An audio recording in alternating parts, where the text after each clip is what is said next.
Welcome back to our channel kung saan tinatalakay natin ang pinakamainit at pinakamahalagang development sa AFP modernization. Sa video na ito, dalawang mainit at magkakaugnay na issue ang pag-uusapan natin. Una, ang bagong development sa Philippine Army kung saan muling nire-review ang posibilidad ng pagkuha ng Main Battle Tank o MBT, matapos lumabas ang positibong resulta ng Sabra Light Tank Evaluation. At pangalawa, isang mas malaking geopolitical move sa East Asia, kung saan China ay umano'y lumalapit sa South Korea para bumuo ng joint front laban sa Japan. Ano ang koneksyon ng dalawang balitang ito, at ano ang posibleng epekto nito sa seguridad ng Pilipinas at ng buong Indo-Pacific? Simulan na natin, pero bago tayo magpatuloy, tandaan natin na ang matatag na Pilipinas ay hindi lang nabubuo sa lakas militar, kundi sa maayos na pamahalaan, paglaban sa korupsyon, pagtanggi sa political fanaticism, at pagsugpo sa fake news. Mahalaga yan para sa tunay na seguridad at katatagan ng bansa. Sa isang ex-post ng kilalang Philippine defense analyst na si Drethe Grater o Adriel Divino, lumabas ang impormasyon mula sa mga reliable sources sa loob ng defense circle na ang Armed Forces of the Philippines ay muling pinag-aaralan ang procurement ng main battle tank. Take note, hindi pa ito final decision, at malinaw na nasa early stages pa lang ang proseso.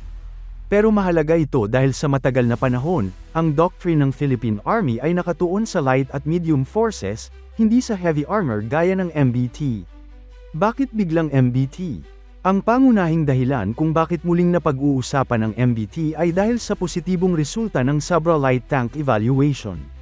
Ibig sabihin, nakita ng Philippine Army na may malinaw na value ang armored firepower sa modern battlefield, lalo na sa combined arms operations. Ang Sabra Light Tank, na dinisenyo ng Elbit Systems ng Israel, ay may 105 mm gun, advanced fire control system, at modern sensors. Para sa maraming observers, ang Sabra ay parang gateway platform, isang stepping stone mula sa light armored vehicles papunta sa mas mabibigat na systems. Kung kaya ng Sabra ang terrain ng Pilipinas, ang tanong ngayon ay, kaya rin ba ng isang full main battle tank? Kung tutuusin, ang pag-aaral ng MBT ay indikasyon ng doctrinal shift. Hindi na lang internal security at counterinsurgency ang iniisip ng Army, kundi external defense at high-intensity conflict scenarios.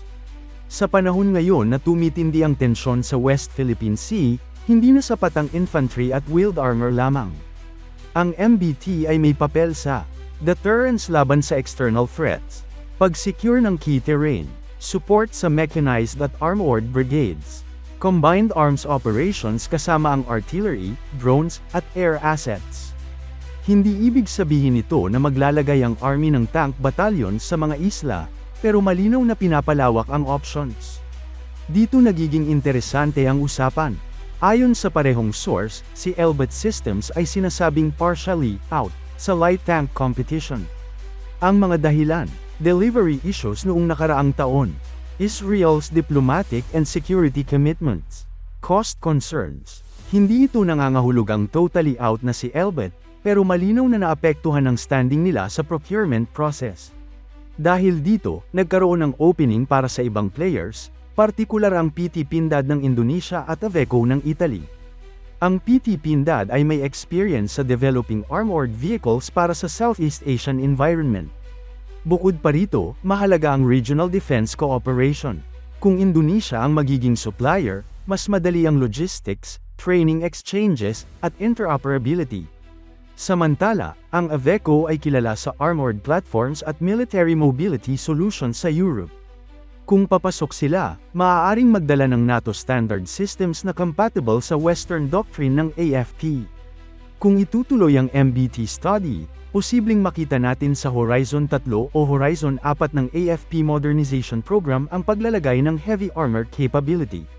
Hindi ito mangyayari agad, pero malinaw na nag-i-evolve ang strategic mindset ng Philippine Army. Ngayon naman, lumipat tayo sa mas malawak na geopolitical arena. Ayon sa ulat ng Inquirer, China ay lumalapit sa South Korea para bumuo ng isang joint front laban sa Japan. Sa unang tingin, parang kakaiba ito, dahil traditionally, ang South Korea ay kaalyado ng United States, at ang Japan ay isa ring major US ally. So bakit ito nangyayari? Una sa lahat, may malalim na historical baggage sa pagitan ng South Korea at Japan, mula sa World War II occupation issues, comfort women, forced labor, at territorial disputes gaya ng Dokdo Takeshima. Bagamat sinusubukan ng Washington na i-push ang trilateral cooperation ng US, Japan, South Korea, hindi pa rin nawawala ang domestic political pressure sa Seoul laban sa Tokyo. Dito pumapasok ang China. Sa halip na direktang banggay ng Japan sa lahat ng fronts, sinusubukan nitong e-exploit ang existing tensions. Hatiin ang US-aligned bloc sa East Asia. Palambutan ang posisyon ng South Korea. Sa madaling salita, classic divide and influence strategy. Hindi ito nangangahulugang magiging military allies ang China at South Korea laban sa Japan. Mas realistic ang senaryo na diplomatic coordination, shared messaging, o selective cooperation sa issues kung saan pareho silang may concern sa Japan. Ano ang role ng Japan dito? Ang Japan ay kasalukuyang nag-i-increase ng defense budget, nagre-remilitarize sa loob ng constitutional limits, nagpapalakas ng cooperation sa US, Australia, at Pilipinas. Para sa China, ang Japan ay hindi lang historical rival kundi kinode sa US-led Indo-Pacific strategy. Kaya ang paglapit sa South Korea ay isang paraan para bawasan ang strategic depth ng Japan. Ngayon, paano ito konektado sa Pilipinas? Una, ang Pilipinas ay increasingly aligned with Japan sa defense cooperation, mula sa OSA, radar systems, hanggang sa potential naval asset transfers. Pangalawa, ang anumang fracture sa Northeast Asia Alliance structure ay may epekto sa buong Indo-Pacific balance, kabilang ang South China Sea. Kung magiging mas cautious ang South Korea sa pag-support sa Japan, posibleng mas ma-pressure ang Japan na palakasin ang ties nito sa Southeast Asia, kasama ang Pilipinas. Dito pumapasok ang relevance ng unang balita. Habang nagre-realign ang mga major powers, ang Pilipinas ay nag-i-invest sa sariling defense capability, nag-aaral ng heavier platforms gaya ng tanks. Hindi umaasa lang sa alliances. Ang MBT study ng Philippine Army ay hindi hiwalay sa regional developments. Ito ay bahagi ng broader recognition na nagiging mas dangerous ang strategic environment. Sa kabuuan, malinaw na may dalawang parallel trends tayong nakikita. Una, ang Philippine Army ay unti-unting lumalabas sa comfort zone ng light forces at seryosong pinag-aaralan ang heavy armor bilang bahagi ng modern battlefield. Pangalawa, sa mas malaking larawan, ang China ay aktibong nagmamaniobra ng alliances sa East Asia, gamit ang history at diplomacy para pahinain ang mga kalaban nito.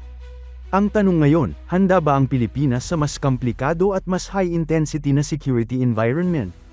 Ang mga desisyong ginagawa ngayon, mula sa light tank procurement hanggang sa MBT studies, ay magde-define ng kakayahan ng AFP sa susunod na dekada.